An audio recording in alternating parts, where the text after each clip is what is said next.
We are getting closer to preseason game number 1 against the Carolina Panthers, and we are getting you ready. Changes were made to the coaching staff mid-camp. We explain how the move might impact the defensive line unit going forward. And the D-line will have their sights set on Carolina quarterback Baker Mayfield and Sam Darnold. We preview the top storylines for Saturday.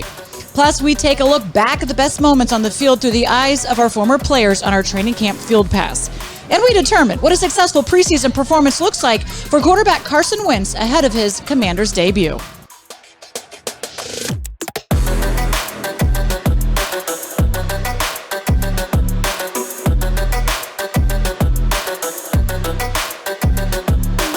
Hello and welcome on into Command Center. We've got a great crowd here out in Ashburn at practice, taking it all in. And this is what gets you excited for camp, right? Absolutely. Having the fans out here, it's a little different than regular season. Get that energy up. I love it. Trust me, I love it. This is camp.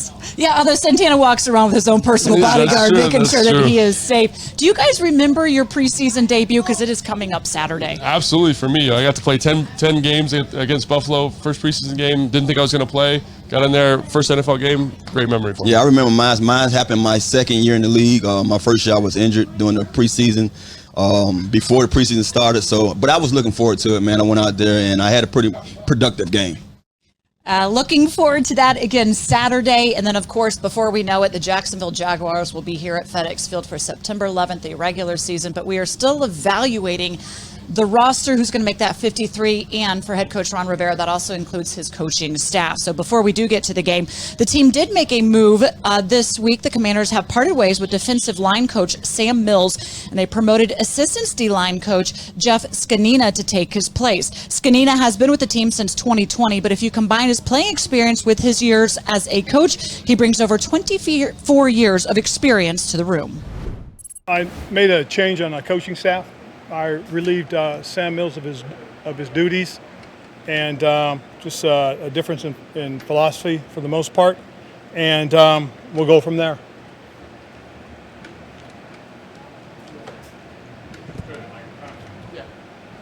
Ron, what led you to make that change? Well, just some observations, and I said I just felt it was a change that I needed to make.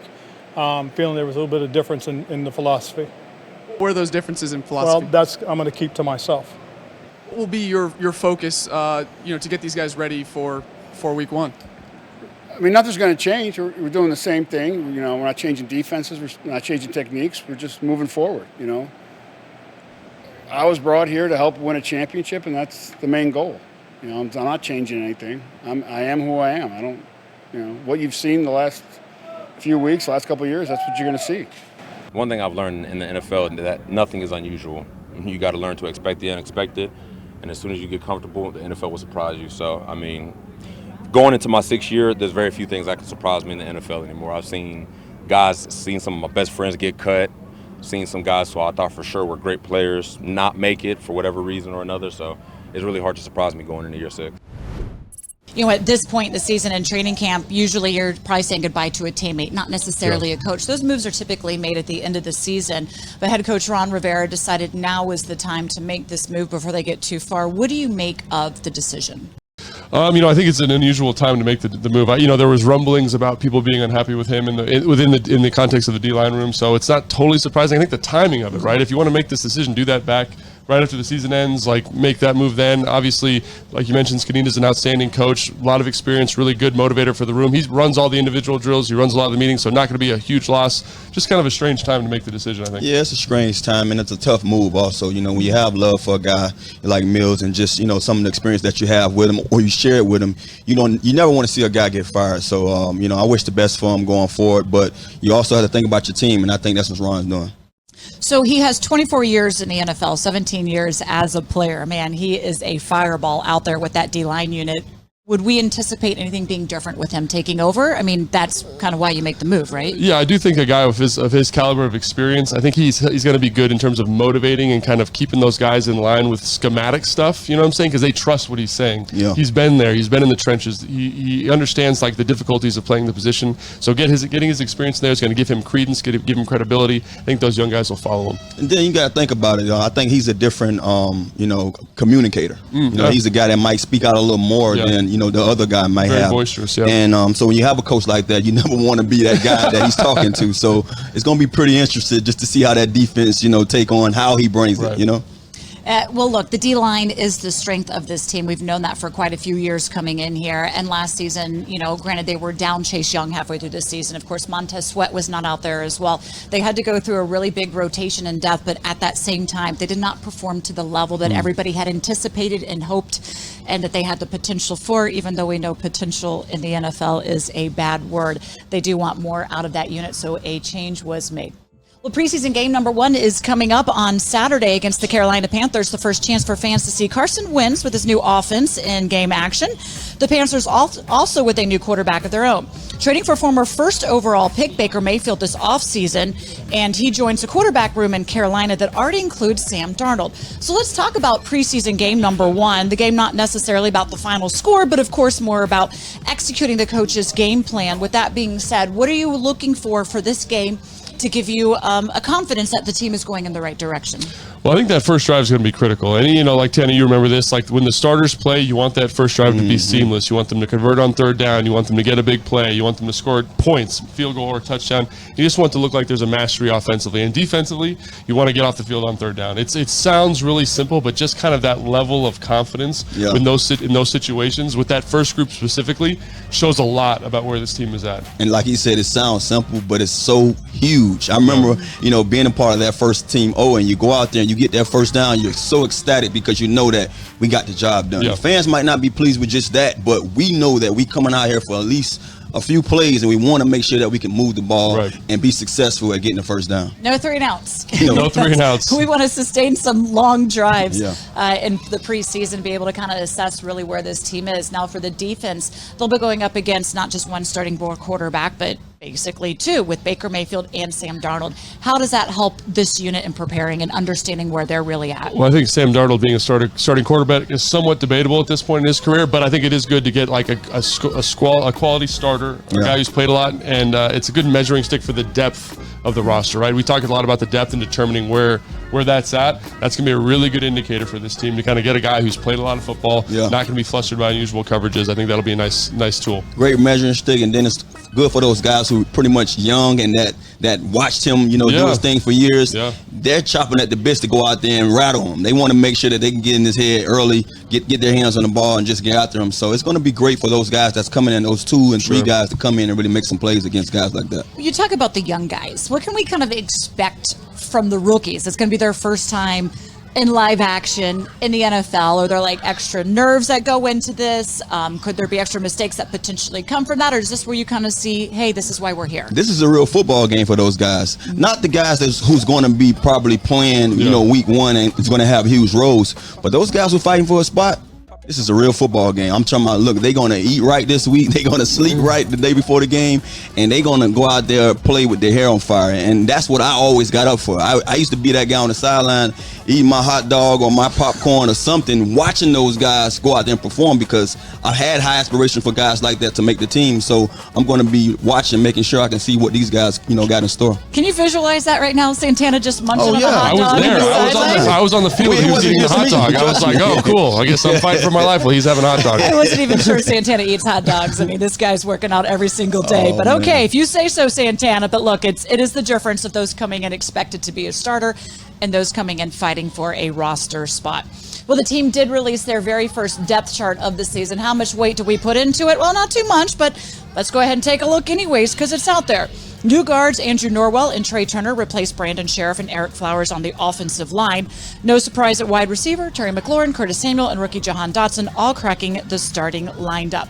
When you do look at the depth chart, what they've released, anything stand out to you, or should we just, is this just kind of a wash? Let's not put too much weight into it right now. I think it's just a good kind of general outline for where the team is at, specifically on offense. I don't think there's any surprises on the depth chart across the board. I think every person you kind of say, oh, this makes sense, this makes sense, this makes sense. I think there's more surprises on the defensive side of the ball, but for offense, I think this is really good. And then obviously you got to play the preseason games to kind of finalize those last 4 or 5 spots. Yeah, it's so generic right now when it comes to just saying who's going to be your guy. Right there, we just saw we expect those guys to be there. So I don't pay no no attention to it. I just look forward to the guys who are chopping at the bits and ready to try to get on that, you know what I mean, and be on that list. For the guys in the locker room and those that are trying to make the roster, are they paying attention to this? Does it in any way give them an understanding of where they stand with the coaching staff? They pretty much know where they're at on the board. You know what I mean? You have that board that you look at. Well, I'm not sure if every room has it, but we had it on our receiver, chalkboard. Bro. These are the guys, and these are the guys behind them. You have asterisks by certain guys. And so you're just trying to see yourself climb up that list, and trust me, they're not looking at the paper that we get and saying, okay, I'm sorry, no, I'm second, I'm third. They're saying I just want to be a part of the 53-man roster when it's all said and done. All right, so you mentioned defensively there's a few surprises. So let's go ahead and take a look at where we are on the defensive starters. The team going with 2 linebackers, Jamin Davis and Cole Holcomb, as the starters, and then 3 starting cornerbacks, Kendall Fuller, William Jackson III, and second-year corner Benjamin St. Juste filling in the Buffalo nickel role. So what is it on this that stood out to you and that you said maybe gives you a little pause? I mean, I'm not surprised by it. I don't think Tana's surprised by it because we've watched practice every single day, but I think a lot of fans might be surprised to see 3 corners on there. Yeah. Their starting extra linebacker is going to be the nickel player, and I think that is a little unusual to see that. But if you think about today, the trajectory of the modern NFL, like 60% of the time, 70% of the time on first and second down, you're in nickel. Yeah. So this makes sense to be your starting group, and obviously there's variations off of this, which they need to determine, but that makes a lot of sense to me. Back when I first started this game, 2 receivers, 1 tight end or 2 tight ends may be a base, fullback, know what I mean, or a fullback or not, may be base. Nowadays, you see more teams coming out with 3 wide receivers. You even see it before. It was odd to me to watch on Monday Night Football. I saw 3 receivers say their name. I'm like, okay, so this is base now today. Right. So when I see 3 cornerbacks out there, automatically thinking that most teams, their base offense is going to be 3 wide receivers. That's why we have 3 cornerbacks on the field. As the game evolves, of course, they're throwing the ball around like Sure. nobody's business. And as well as you heard, even Kendall Fuller was telling us that, even if they're not connecting on the deep pass, it takes the defender away from you, and which allows maybe things a little bit underneath to be able to spread out. So, again, it's very early. That's the very first release of the depth chart from the team. Don't put too much weight into it because we will see after preseason game number 1 how things shake out No doubt. and maybe change a little bit as we do get closer to the season opener. Still to come here at camp, we are getting excited because the intensity is heating up. It's going to another level, and when we come back, our guys take to the field to provide you a unique perspective on practice and what they're looking at. And fans have been asking for it. We have your answers. The uniform schedule has been announced for our 10 home games this season. Head on over to commanders.com for the full uniform schedule and find out when we will debut the alternate black unis.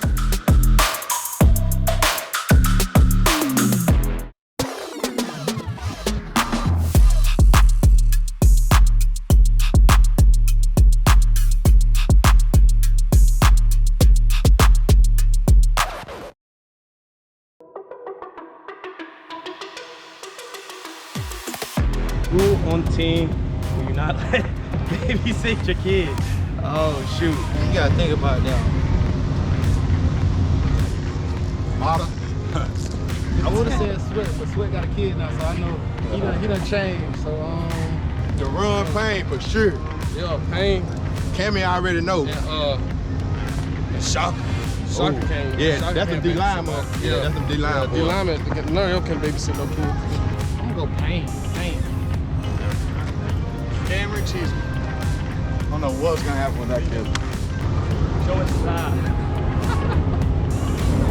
Bobby Payne. I agree with him. Bobby. Bobby cannot babysit my kid. Bobby McKay. Better question is, who would I let? No chance, Revo. Jeremy Reed, no chance. Chase Young. Bobby. Bobby McKay, couldn't you babysit my dog? Who on the team would I not let babysit my kid? Shoot, the D-line, it ain't gonna be enough food for my kid after they get done with it.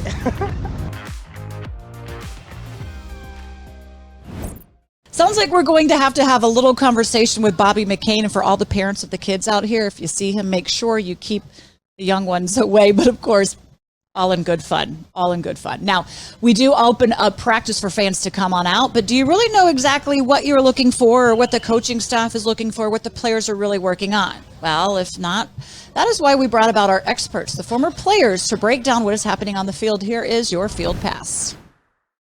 You've talked about the offensive line a little bit. We've talked about Cosme. What do you like about Cosme? Number 76, see him right there. One of the things I like about him is just when you're a young guy, you expect these guys to play young. You expect them to have a lot of mental, laps and just, look like a rookie. Didn't see it last year. At times, I would not even know he was a rookie from just hearing his name called so much of how much of a great job he was doing. So to me, that stands out more than anything. Yeah, he's done a great job just being on it. And here we got the assistant tight end coach here working with the tight ends, and they break these guys up. So they've got, again, today, Cole Turner, Samis Reyes down doing routes on air, and they've got Curtis Hodges, 45 right here, and Armani Rogers here working on their blocking stuff. And again, it allows you to kind of break stuff up. Each guy gets a little emphasis, different day, right? And I think that's so important because tight ends got to do both. Offensive line is always doing this. This is what they do instead of routes on air. It's work these combinations, and I think it's so effective to kind of set the tone for practice. They can run. Yep. They got a little Gumby in them as well. And what I need them to do is go through blocks. I love it. And today's the day where you're going to find out whether or not they can go through the blocks, right? Pads on, That's baby. What the pads are on. Pads on. Absolutely. Absolutely. And again, we're back at the defensive line. They're working this drill again. Now they're going the other side. If you go to the D-line here, Matty, we're working the turn the other way, right? Because you got to be able to turn right and left. No Zoolanders here. Oh, yeah. There's Wise. I think he's got some ability. I like him. Yeah, he plays competitive. Junkyard dog. Yeah, competitive. Yeah. Absolutely. Absolutely. Anybody in this defensive group that you're keeping an eye on? We talked about Sweat. We talked about Payne. Anybody else that sticks out to you? Well, Smith Williams is my guy. Nice. I got a poster of him in my off hallway. Yes. Because he's a guy that takes advantage of opportunity to heal those guys. Yes. I love those guys. Lunch pail guys coming in, and they want to go from hot dogs to caviar. Well, and you mentioned, I love that talk. And he wanted guys that even went on the special teams to really see what's going on because he wanted the guys on special teams to have that pressure of your peers and the guys that's counting on you to see whether you're doing your job or not. And I love that about Danny. He would always make sure that those special teams meeting was full with the whole team so we can really see, what guys doing. And so these guys can have that accountability, factor, play a big part in their game. Like, because you don't want to be letting the guy down and they're going to see you here on film doing your job. Yeah, absolutely right. And right now, you see Tressway out there with the kickoff coverage group, and this is them practicing the kickoff after a safety. So say we get a safety or the opponent gets a safety. Now we have to punt the kickoff. Yeah. Hopefully we don't have to. We don't see Tressway out there. Yeah, we definitely don't want to see kicking off because that means the other team got a safety on us. I love this drill that they're working here with Coach Harris right in front of us, Matty, right here. Like what they're doing is they're playing hands because as a DB, when you look for the ball, play hands. Yeah, you got to play hands, right? If you look for the ball in the air, sometimes the receiver can run away from you, right? And so this is a drill to kind of keep discipline, stay on the hands, right? Because like how tough is that as a receiver when that guy plays your hands perfect? Look, lay hands. I love to play games with their DB's mind because when you know the ball's coming down, I learned this as a young guy. If I got my hands waiting for the ball and the ball is nowhere near in my vicinity yet, the DB is going to sit there and play my hands. He's going to react when I react. And so what I would do is, all the great receiver coaches tell you, lay hands. Right. So when that ball is getting above or a little over that defensive back's head, throw your hands just when he looks and see your eyes getting a little bigger. And you throw your hands now, and then you can save yourself a chance or save yourself some time from that defender reacting quick enough to stop you from catching that pass.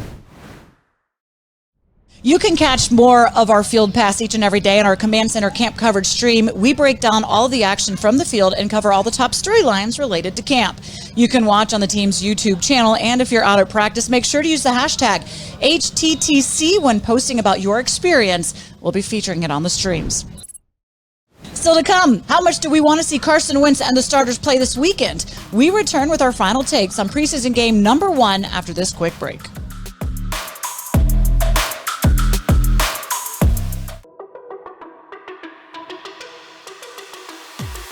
This Saturday marks the start of the preseason slate for the Commanders as they welcome the Carolina Panthers to town. Kickoff is scheduled for 1 p.m. at FedEx Field. Forecasts are calling for a very hot one with sunny skies and 82 degrees weather at kickoff. Of course, it will feel warmer than that on the field. And new this season, you can stream the game on Commanders app and website. You can also catch the game on NBC4 and NBC Sports Washington. If radio is your style, tune in to Bram Weinstein, London Fletcher, and myself on Big 100. Excited for our new home for the radio broadcast.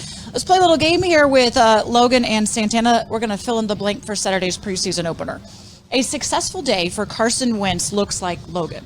I just want him to be consistent. I think that's one thing that's kind of marred his training camp and made it somewhat less than stellar is just he's been a little inconsistent. I want to just see him be consistent, make throws he's supposed to make, be on rhythm, be on time, be good with his mechanics. Why go anywhere else but there? Yeah. Being consistent that's been is a one of the successful things day. throughout his career, if people do knock him, is that consistency, because he has the ability to make some outstanding Right. throws. You want to be able to see that throughout Absolutely. the entire Mhm. game. Absolutely. How about this? The starting offense should play blank number of drives against Carolina. Santana. I say 3 to 4 drives, and I say that because you want them to convert a couple of times. So I'm always expecting between 7 and 15 plays Yep. total, and you can get 3 to 4 drives out of that. Yeah, I agree. I think it depends, obviously. Like, let's say go out and have an excellent first drive. It's 10 plays. They score a touchdown. Get them off the field. Get them home. Get them the hot dogs like Tana was talking about, right?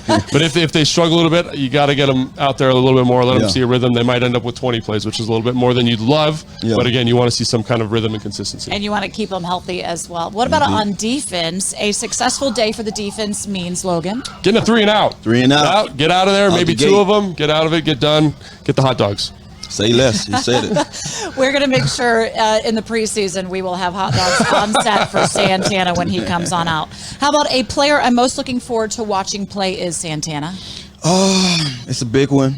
I spoke about him already. Markin Michelle. Michelle. Yeah. I knew you were going to say that. Yeah. I want what to do you see like him about flash. him? I mean, because one of the things about a guy like that, he's trying to make this squad. Yeah. So you know he's going to go out there and play the way I say, with like his hair on fire. Yeah. And when you need a guy that's going to be hungry and going to go out there and make the quarterbacks look good. So guys like Sam trying to show what he can do. Heineke, when he gets in there, we know what Heineke's going to bring. You need a receiver like him on the other end. Yeah, for me, it's I could say any one of the tight ends, but I'm going to say Percy Butler. I think he's a guy that's flashed enough in training camp. I want to see how he handles real physical blocks in an NFL game environment, because he's got to get better in that area. And if he does in the game, then it shows you a lot of confidence in him moving forward. Excited. You do want your draft picks even later in the draft to be able to hit a lot of great surprises. Maybe he becomes somebody who solidifies his role further in on defense. That does it from this command center. Thanks for joining us. We'll see you again next time, though, everybody.